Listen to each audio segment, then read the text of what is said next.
Hi guys, এয়া কাম লাগি আছোঁ আমি। ইয়াত দোকান এটা বহাম বুলি ভাবিছোঁ, তাকে মাটি পেলালোঁ আজি ট্ৰেক্টৰ।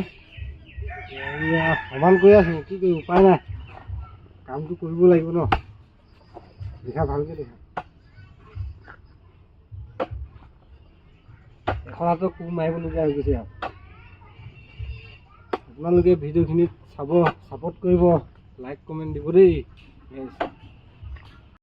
গাইজ। এয়া মাটিটো সমান কৰি দিলোঁ, আৰু 1 ট্ৰিপমান লাগিব নেকি। এয়া আমাক খুৰীদেৱে সহায় কৰি দিছে, মোক অলপ মাটি টানি দিছে। সহায় কৰি দিছোঁ দেই আমাৰ ল'ৰাটো। সেইটো আৰু 1 ট্ৰেক্টৰমান মাটি আনিম, পেলাই দিম, তাৰপৰা হৈ যাব আৰু। বাই দেই। এইফালে আমাৰ শ্ৰীদেৱী কথা ক'ব নাজানা বাইদেউ, এইজনী লাগি আছে পুৰা।